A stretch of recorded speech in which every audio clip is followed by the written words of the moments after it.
নমস্কার, আপনারা দেখছেন চ্যানেল 24/7 স্পিড নিউজ নিয়ে আপনাদের সঙ্গে আমি পিয়ালি। করোনা নিয়ে ফের সতর্ক বার্তা শোনালো বিশ্ব স্বাস্থ্য সংস্থা। তবে এবার হুয়ের নজর আফ্রিকাকে হু জানিয়েছে করোনা মহামারীর জেরে সেখানে মৃত্যু হতে পারে 19 লক্ষ মানুষের। আশঙ্কা করা হচ্ছে আমেরিকা থেকে সরে গিয়ে এরপর করোনা টার্গেট করতে পারে আফ্রিকাকে। একটি সমীক্ষা জানাচ্ছে আফ্রিকায় চলতি বছরের জুনের মধ্যে 16 মিলিয়ন মানুষ করোনা আক্রান্ত হতে পারেন।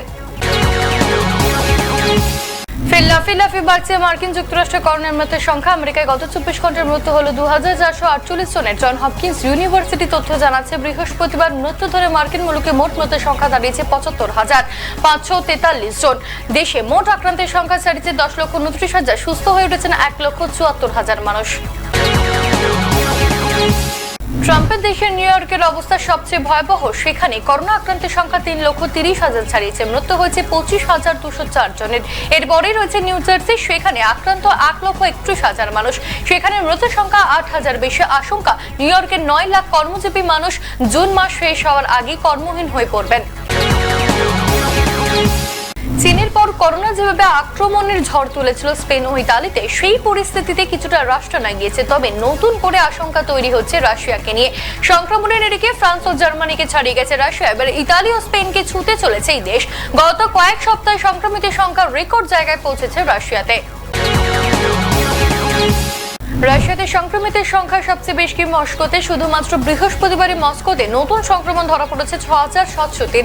শহরে করোনা আক্রান্তের মোট সংখ্যা 92,000-এর বেশি।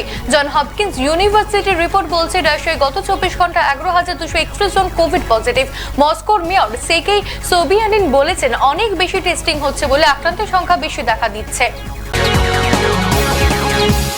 করোনার মৃত্যু ঘিরে সামনে এলো ইংল্যান্ডের জাতীয় পরিসংখ্যান দফতরের নতুন এক তথ্য। এই বিশ্লেষণে বলা হয়েছে কোভিড-19 সংক্রমণে অশ্বেতাঙ্গ জনগোষ্ঠীর মৃত্যুর ঝুঁকি তুলনায় দ্বিগুণ। যদিও এই দাবি ঘিরে বর্ণ বৈষম্যের অভিযোগ করেছে। বিশ্লেষণে বলা হয়েছে ভারতীয়, বাংলাদেশি, পাকিস্তানি বংশোদ্ভূতদের 30 থেকে 80% রয়েছেন করোনা আক্রমণের বিপদের মুখে। কিভাবে ছড়ালো করোনা ভাইরাস? এবার চীনে গিয়ে বিষয়টি খতিয়ে দেখতে চান বিশ্ব স্বাস্থ্য সংস্থা হুয়ের বিশেষজ্ঞরা। করোনা ভাইরাসকে কাবু করতে তার প্রতিষেধক প্রস্তুত করতে গেলে যেতে হবে রোগের আঁতুড়ঘরে, এমনটাই মনে করছেন বিশ্ব স্বাস্থ্য সংস্থা হুয়ের বিশেষজ্ঞরা।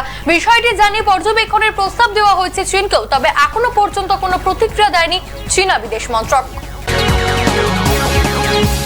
এবার করোনার ওষুধ হিসেবে রেমডেসিভিরকে অনুমোদন দিল জাপান সরকার। রেমডেসিভির ওষুধটি একটি মার্কিন সংস্থার তৈরি। সেদেশে ইতিমধ্যেই ওষুধ ব্যবহার করা শুরু হয়েছে। ওষুধটি কার্যকারীর প্রমাণও মিলেছে বলে দাবি করা হয়েছে। তবে জাপানের স্বাস্থ্য দপ্তর জানিয়েছে শুধুমাত্র সংকটজনক করোনা আক্রান্ত রোগীকে বিশেষ এই ওষুধ দেওয়া যাবে।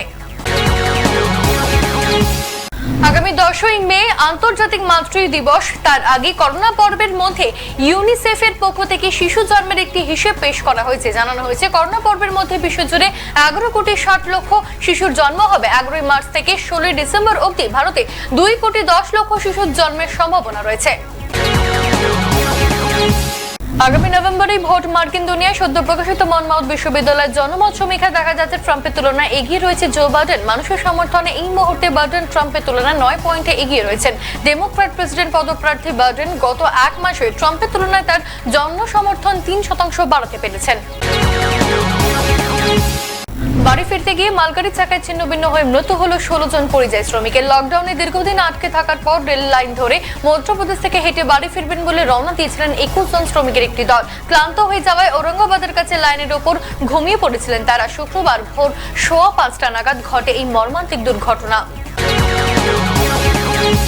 মর্মান্তিক এই ঘটনায় দুঃখ প্রকাশ করে টুইট করেছেন প্রধানমন্ত্রী নরেন্দ্র মোদী। তিনি লিখেছেন, মহারাষ্ট্রের ঔরঙ্গাবাদের দুর্ঘটনায় আমি অত্যন্ত শোকাহত। বিষয়টি নিয়ে তিনি রেলমন্ত্রী পীযূষ গোয়েলের সঙ্গে কথা বলেন।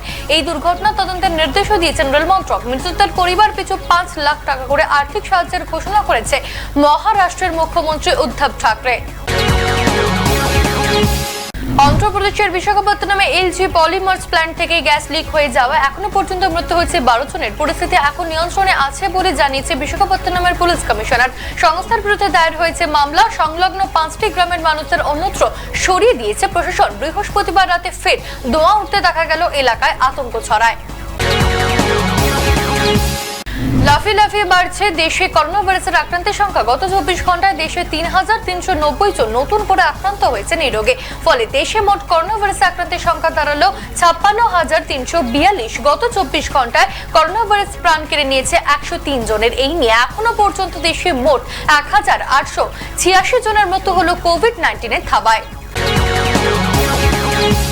করোনার বিরুদ্ধে লড়াইটা শুধুমাত্র প্রধানমন্ত্রীর দপ্তরে সীমাবদ্ধ থাকলে তাতে জয় হবে না বলে মন্তব্য করলেন কংগ্রেস নেতা রাহুল গান্ধী। তিনি বলেন, ভারতকে রেড, গ্রিন এবং অরেঞ্জ জোনে ভাগ করা উচিত ছিল বিভিন্ন জেলা শাসকদের মাধ্যমে। তিনি বলেন, সব রাজ্যের মুখ্যমন্ত্রীদের সঙ্গে কর্তার মতো নয়, বরং সহকারীর মতো কথা বলার পরামর্শ দেন তিনি। ফের লগ্নি এলো জিওর ঘরে। সম্প্রতি ফেসবুক মার্কিন প্রাইভেট ইকুইটি সংস্থা সিলভার লেকের সঙ্গে বহু কোটি টাকা চুক্তি হয়েছে তাদের। এবার জিওর প্ল্যাটফর্মে ১১,৩৬৭ কোটি টাকা ঢালতে গিয়ে এগিয়ে এলো আর এক মার্কিন যুক্তরাষ্ট্রের আর এক প্রাইভেট ইকুইটি সংস্থা ভিস্তা ইকুইটি পার্টনার্স। ফলে মাত্র ৩ সপ্তাহে ৬০,৫৯৬ কোটি টাকা বেশি ঘরে তুলল তারা। বিজেপি মহিলা মোর্চার পক্ষ থেকে আগামী ৩ মাসের বিদ্যুতের বিল মুকুবের দাবিতে ও রেশনের দুর্নীতির প্রতিবাদে প্রতীকী বিক্ষোভ। বহরমপুর পৌরসভার ১৩ নম্বর ওয়ার্ডের মহাকালী পাঠশালার সম্মুখে দাঁড়িয়ে লকডাউনের বিধিনিষেধ মেনে সামাজিক দূরত্ব বজায় রেখে বিক্ষোভ আন্দোলনে সামিল হয়। বিজেপির পক্ষ থেকে জানানো হয়, গত ৫ই মে তাদের থেকে এই কর্মসূচি শুরু হয়েছে। রাজস্থানের বিকানি থেকে আসা ৩০ জন পরিযায়ী শ্রমিকদের বাড়ি ফেরাতে উদ্যোগী হলেন হিন্দ মোটরের মারোয়ারি সংস্থা। লকডাউনের আগে বিকানির থেকে বহু মানুষ এসেছিলেন উত্তরপাড়া পুরসভার বিভিন্ন এলাকায়। এরপর লকডাউনের কারণে আটকে পড়ে সেখানে। অবশেষে রাজ্য সরকারের সহযোগিতায় রাজস্থান সরকারের অনুমতির মাধ্যমে শুক্রবার দুপুরে রাজস্থানের বিকানিরের উদ্দেশ্যে রওনা দেয় একটি বাস। সোশ্যাল মিডিয়ায় মুখ্যমন্ত্রীর ছবি দিয়ে কুরুচিকর মন্তব্য করার অভিযোগে গ্রেপ্তার এক বিজেপি কর্মী। পুলিশ সূত্রে জানা যায়, অভিযুক্ত যুবকের নাম সঞ্জয় কর্মকার, বাড়ি অশোকনগর থানার অন্তর্গত বনবনিয়া গাঙ্গুলি মোড় এলাকায়। পুলিশ সূত্রে জানা গিয়েছে, গত ৫ই মে ফেসবুকে একটি ফেক অ্যাকাউন্ট তৈরি করে অভিযুক্ত এই যুবক মুখ্যমন্ত্রীর ছবি দিয়ে কুরুচিকর ভাষায় মন্তব্য করেন।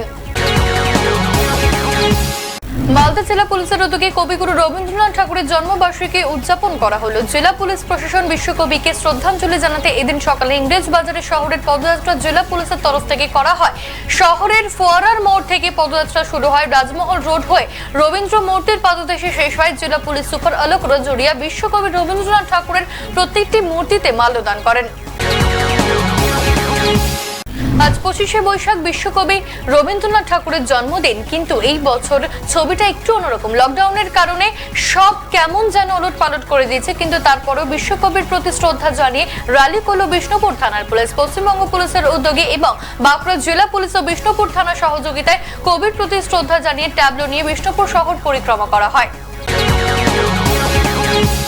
মন খারাপ বীরভূমের, মন খারাপ বঙ্গবাসীদের, মন খারাপ বিশ্বের। বিশ্বকবি রবীন্দ্রনাথ ঠাকুরের ১৫৯তম জন্ম জয়ন্তীতে যেখানে সকালে শ্রদ্ধার সাথে আনন্দ ভরে প্রতি বছর এই দিনটি পালন করে থাকেন, সেখানে এবছর করোনা ভাইরাসের প্রকোপে সব বানচাল। তবে এই মন খারাপ থেকে উদ্ধার করতে বীরভূম পুলিশকে তরফ থেকে আয়োজন করা হলো নানান অনুষ্ঠানে। শান্তিনিকেতনেও রীতি মেনে আড়ম্বরভাবে পালন করা হলো Rabindra Jayanti.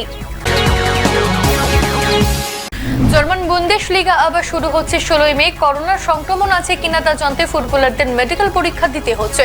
Chancellor Angela Merkel জানিয়েছে, সব ম্যাচ হবে ফাঁকা গ্যালারিতে। ম্যাচের দিন স্টেডিয়ামে থাকতে পারবে মাত্র ৩০০ জন। অন্যদিকে ইংলিশ প্রিমিয়ার লিগের বেশিরভাগ ক্লাবই চায় লিগ শুরু হোক জুনে।